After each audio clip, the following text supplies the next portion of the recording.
네, 안녕하십니까. 울트라비니군입니다. 지금 EV3 가격 때문에 난리가 났어요. 그래서 지금 EV3를 한번 가격을 확인해 보려고 들어왔습니다. 제가 어제 커뮤니티에다가 가격이 공개가 되었고 그 가격에 따른 여러 보조금 정책과 지자체별 금액이 너무 다 상이하기 때문에 딱 집어서 말씀을 드리기는 어렵지만 어쨌거나 기대가 굉장히 크셨던 모양이에요. 저는 분명히 예전에 EV3를 리뷰할 때 그렇게 싸게 나올 거라 생각을 못 했거든요. 애초에 지금 보세요. 인테리어만 딱 봐도 어떤 느낌이냐면 이거는 그냥 굉장히 고급 전기 차량을 축소해 놓은 것 뿐이지 이게 작다고 해서 절대 싸게 나오지 않을 거야 라는 느낌이었거든요. 그래서 여러분들과 GT라인 혹은 어스 이 차량들에 대해서 한번 금액적인 부분에 대해서 한번 말씀을 드리도록 하겠습니다.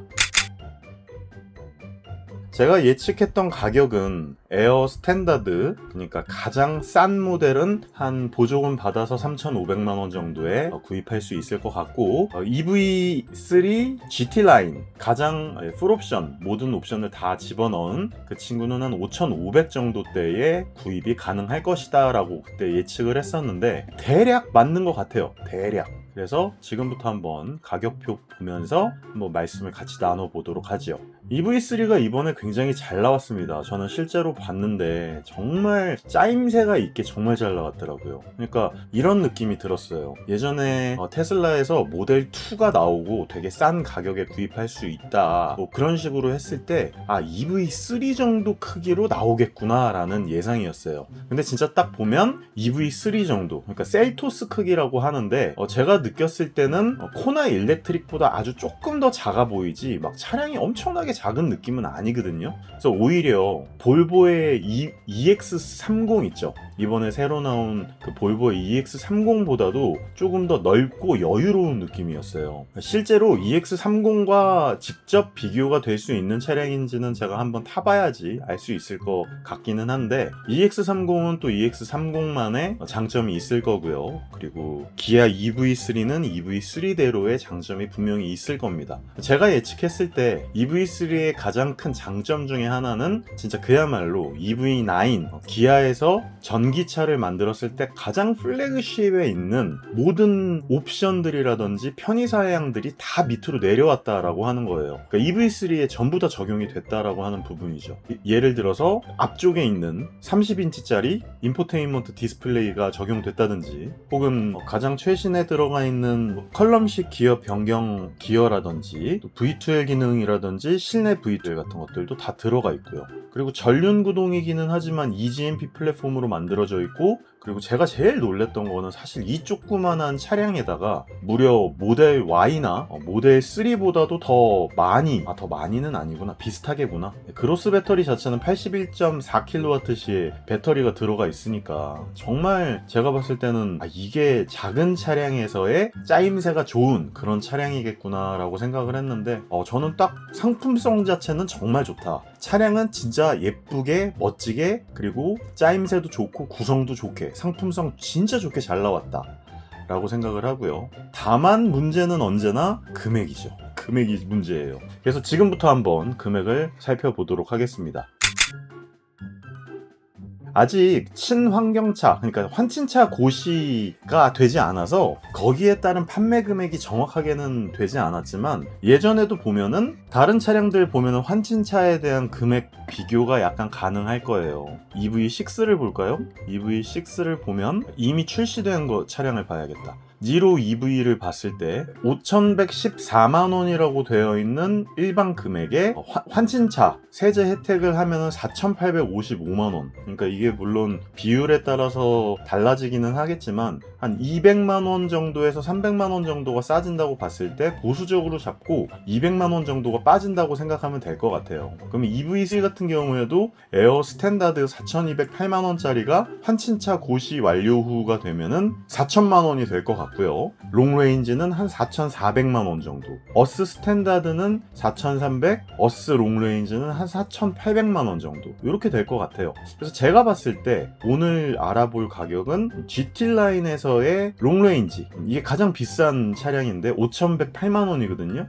그러니까 얘가 니로 EV 정도 기본 가격이랑 굉장히 비슷한 거예요. 니로 EV가 에어가 5,114만원이잖아요. 그러니까 니로 EV보다 확실히 작은 차량인데도 불구하고 훨씬 더 큰 배터리, 훨씬 더 많은 옵션을 집어넣었는데도 불구하고 EV3가 이렇게 가격대가 나왔다라고 하는 거는 저는 개인적으로 가격대가 나쁘다고 생각하지는 않거든요. 물론 상대적으로 괜찮다는 거지 절대적인 가격으로 그렇게 싼 차량은 아닌 것을 알 수 있습니다. 그래서 제가 생각했을 때는 작은데도 불구하고 럭셔리하고 기아의 럭셔리를 따지는 게 뭔 말이야 이렇게 생각하실 수도 있겠지만, 저는 충분히 이제는 전기차 계열에서는 기아, 현대차는 명품 계열에 올라왔다고 해도 과언이 아닐 정도로 저는 굉장히 좋다고 생각을 해요. 그래서 GT라인 스탠다드에 있는 기본 품목과 더불어서 81.4kWh의 리튬이온 배터리가 들어간 게 GT라인의 롱레인지입니다.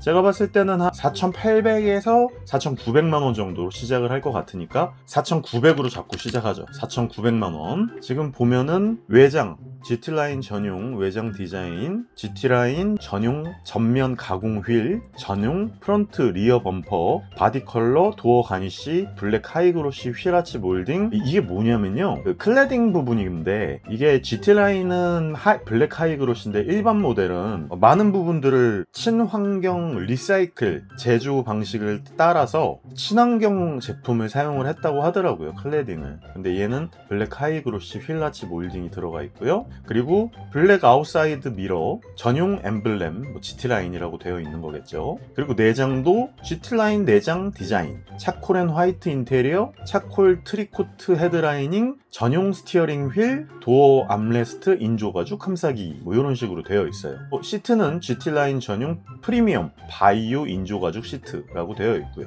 근데 저는 이건 또 개인적으로 이제 취향인데, GT라인의 실내 인테리어보다 일반 롱레인지에서 그 차콜 회색이랑 오렌지 색상이 같이 들어가 있는 실내 디자인이 정말 저는 마음에 들더라고요.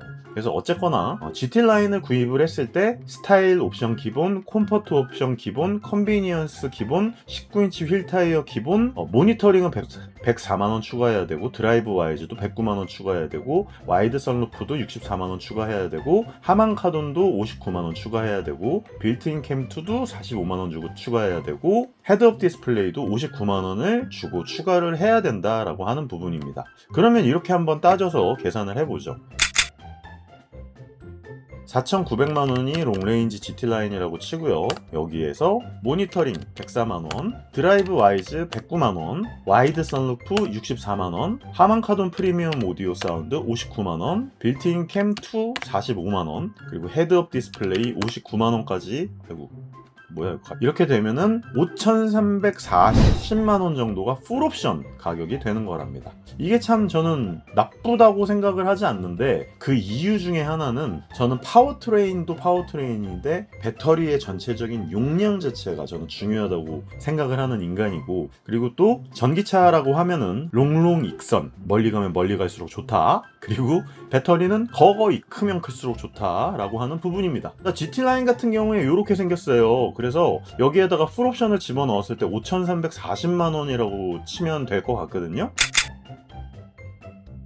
그러면 내가 지금 집어넣은 아이들의 스타일 옵션, 요게 스몰 큐브 프로젝션 LED 헤드램프가 들어가는 거예요. 요게 EV9이랑 제네시스 G90에 들어가고, 최근은 GV80이랑 G80에도 들어가 있는 MLA, 그게 들어가 있다라고 하는 거고요. 다이내믹 웰컴 라이트, 고급형 리어 콤비네이션 램프, 이런 것들이 다 들어가 있어요. 그리고 컴포트 시트, 이런 거는 컴포트, 동승석 워크인 디바이스, 이건 되게 중요한 거죠. 그리고 동승석 전동식 커리 지지대, 2열 열선 시트, 운전자 자세 메모리 시스템, 메모리가 되는 거죠. 그리고 도어 암레스트, 크래시 패드, 그리고 소프트 스마트 재질 도어에 센터 트림, 그리고 이제 컨비니언스, 요건 무조건 전 넣어야 된다고 생각하는데, 실내 V랑 실외 V2에 기아 디지털 키 2, 스마트 파워 테일게이트, 요런 건 좀 기본으로 넣어주면 좋지 않았을까 싶은데 어쩔 수 없죠. 그리고 215 19 타이어가 들어가 있는 것들도 확인했고요. 그리고 이제 모니터링 시스템이 중요한 게 이제 서라운드 뷰 모니터, 후측방 모니터, 리모트 360도 뷰,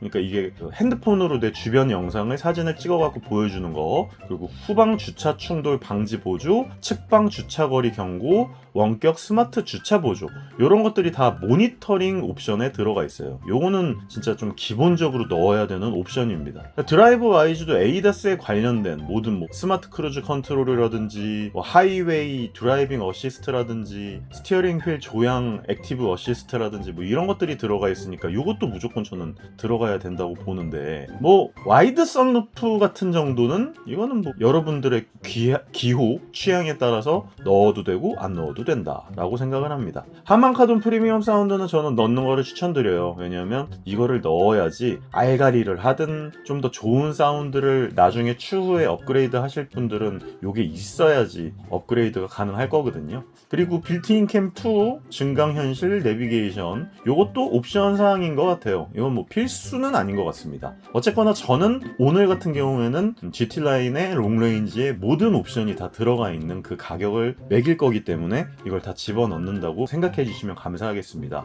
익스테리어 컬러는 스노우 화이트 펄, 이게 이제 8만원이 추가가 돼요. 그리고 아이보리 매트 실버, 요게 30만원 추가입니다. 근데 저는 개인적으로 이 색상이 너무 예쁘더라고요. 그래서 아이보리 매트 실버 색상을 저는 개인적으로 추가를 하는 거를 추천을 드리기 때문에 플러스 30만원, 이렇게 되면 5,370만원이 되겠죠.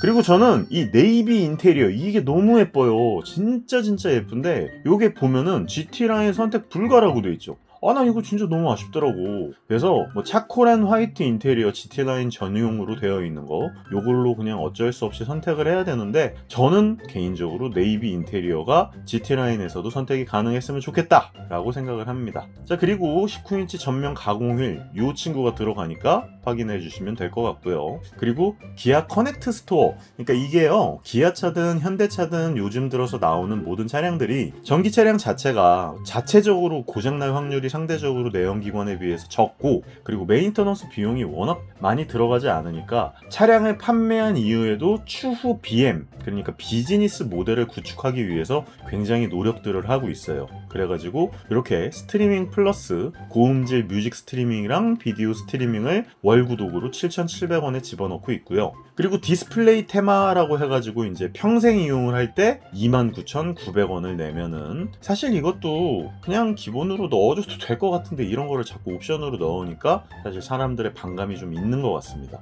그리고 아케이드 게임 같은 경우에도 게임을 8종 집어넣는데 이걸 평생 이용하는데 6,900원이라고 하는데요. 저는 솔직히 잘 모르겠어요. 그리고 스마트 회생제동 시스템, 요게 뭐냐면 이게 그냥 회생제동이 아니고 스마트 회생 시스템 플러스라고 되어 있잖아요. 요건 이제 무상 제공이라고 되어 있는데, 이런 거는 사실 어떻게 보면 기아 커넥트 스토어에서 하는 게 아니고 이런 걸 전부 저는 기본적으로 무상 제공을 해주고, 이런 스트리밍 플러스 같은 경우만 월 구독 시스템으로 넣어야 되지 않을까. 어차피 이런 평생 이용을 이런 옵션으로 빼놓는다는 건 이건 그냥 옵션이랑 다를 바 없잖아요. 이게 뭐냐면요, 스마트 회생제동이 앞쪽에 에이다스를 켜놓지 않았음에도 불구하고 알아서 앞차와의 간격 조정을 통해서 그 차량을 완전히 세워주는 그런 회생제동 시스템인데, 이거 굉장히 좋아요. 그래서 어차피 이거는 무상 제공을 해준다고 하니까 이거는 그냥 신경 쓰지 않고, 그럼 저는 여기서 솔직히 아케이드 게임도 쓰지 않을 거고요, 스트리밍 플러스도 쓰지 않을 거예요. 저는 디스플레이 테마도 쓰지 않을 것 같거든요. 굳이 이게 필요할까 싶어요. 그래서 저는 여기에서 더 이상 추가 금액이 발생할 것 같지는 않습니다. 인포테인먼트 시스템들도 다 이렇게 들어가 있어요. 12.3인치 터치 LCD 들어가 있고요, MP3 라디오, 음성인식, 내장형 서버형, 블루투스, 그리고 스피커 개수 하만카돈으로 해놓으면 8개 들어가고, 외장 앰프 포함 들어가고, 후방 모니터 들어가고, 휴대용 메모리 동영상 재생 들어가고, 폼 프로젝션 들어가고, DMB 전혀 쓰지 않지만 내비게이션 업데이트도 자동 무선 업데이트로 진행을 해주고, 그리고 기아 커넥트 기본 서비스 무료가 5년 동안 제공이 되고, 기아 커넥트 IoT 홈투카 카투홈 시스템도 적용이 됩니다. 일반적으로 204마력의 롱레인지 파워를 보여주기 때문에 니로 EV랑 똑같을 거예요. 근데 최대 토크가 283Nm니까 한 29kg 포스미터 정도의 토크를 보여주고 있으니까 사실 저 정도 차량을 이 정도 파워로 움직이는 데는 전혀 문제 없을 테니까 이거는 저를 믿어주셔도 될 것 같습니다. 전혀 문제 없어요. 오히려 굉장히 차가 잘 나간다고 느껴지실 겁니다. 그리고 배터리 용량도 82.4kWh로 정말 동급 대비 가장 큰 배터리가 들어갔다고 생각하는데요. 왜 제가 자꾸 EX30 얘기를 하냐면 보통 EX30이나 저 정도 크기 차량들, BMW의 iX1 이런 차량도 사실 어떻게 보면 EV3보다 훨씬 더 큰 차량인데 걔네들도 다 60kWh대의 배터리가 들어가 있음에도 불구하고 EV3는 무려 동급 최강 81.4kWh의 배터리를 집어넣어 줬다. 그래서 어쨌거나 롱레인지 19인치 기준으로 복합 도심, 고속도로 다 해가지고 478km의 킬로미터를 보여주니까 제가 생각했을 때는 한 500km 정도는 무난하게 돌아다닐 수 있을 것 같다는 생각이 듭니다. 다만 조금 아쉬운 거는 EV3 같은 경우에 19인치의 휠 타이어를 적용을 하는데 이게 215 사이즈예요. 그러니까 타이어 폭이 21.5cm라는 건데 저는 한 235 정도만 넣어줬었다라고 하면은 참 개인적으로 좋았겠다라는 생각이 듭니다. 아무리 작은 차량이라도 타이어 폭이 너무 작게 되면요 좀 문제가 있거든요. 문제가 있을 수 있어요. 특히나 겨울철 같을 때 트랙션을 잃을 수 있으니까 이런 부분들이 좀 걱정되기는 하는데 그래도 저는 이 정도면은 퀄리티 되게 잘 나왔다고 생각을 하고요. 그러면 이제 여기다가 계산을 한번 때려 봅시다.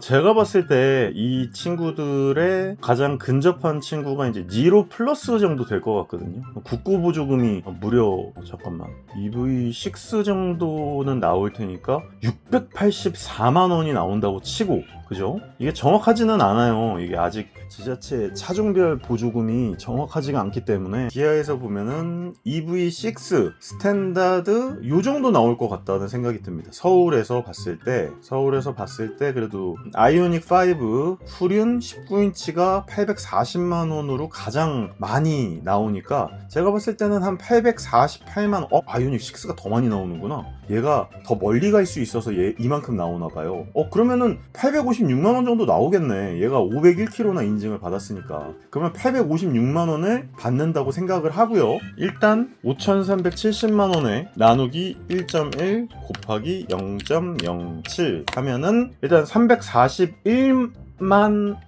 원이 취등록세가 될 거고요. 여기에서 140만 원을 빼서 201만 원의 취등록세가 나올 거예요. 그러면 여기다가 201만 원, 5,370만 원에다가 201만 원을 하면 취등록세까지 5,571만 원이 될 거고요. 여기다가 아까 제일 많이 나왔던 게 아이오닉 6니까 얘가 856만 원. 약간 보수적으로 해서 850만 원 정도 받는다고 칩시다. 마이너스 150만 원 하면은 EV3 GT라인 롱레인지 같은 경우에 번호판 인지대, 차량 번호판, 취등록세 이런 것들 다 포함해가지고 한 4,721만 원 정도에 구입을 할 수 있다라고 생각하면 되실 것 같습니다. 어떤 분들한테는 굉장히 비싸다고 느껴지실 수도 있겠고요. 이렇게 조그만한 차량에 무려 소렌토급의 차량을 구입할 수 있을 정도의 금액을 지불하냐 이렇게 생각하실 수도 있지만 저 같은 경우에는 사실 이 정도의 소형 차량임에도 불구하고 81.4kWh의 배터리가 들어가고 또 이 정도의 디자인 완성도와 퀄리티 그리고 각종 편의장비, 편의시설 등을 다 갖고 있는 이 정도의 소형 전기 차량을 취등록세까지 다 포함해서 4,721만 원 정도에 구입할 수 있다면 저는 나쁘지 않은 선택이라고 보여집니다. 사람들이 그 돈씨 하는데요. 이거는 사람들마다의 취향 그리고 라이프 스타일 그리고 가족 구성원에 따라서 모두 다 다른 거기 때문에 어떤 차량을 어떻게 구입하시든 저는 사실 그 돈씨를 주장하지는 않는 편입니다. 작은 차량 M3 컴페티션 고성능 차량 같은 것들 그 조그만한 차량을 1억 5천에 구입했었던 시절도 있었고 그리고 모델 S 같은 차량들 1억 4천에 구입하던 2017년에 저도 있었기 때문에 그래서 만약에 구입을 하신다라고 하면 이 정도 금액이 나올 거라고 생각을 하시고 구입 진행하시면 좋을 것 같습니다. 혹시나 궁금하신 부분 있으면 더 물어보시면 좋으실 것 같고요. 재밌는 내용이나 공감되시는 내용들에 대해서는 댓글로 남겨주시면 진심으로 감사드리겠습니다. 감사합니다. 울트라 변유군이었습니다. 다음번에 더 좋은 영상으로 찾아올 수 있도록 하겠습니다.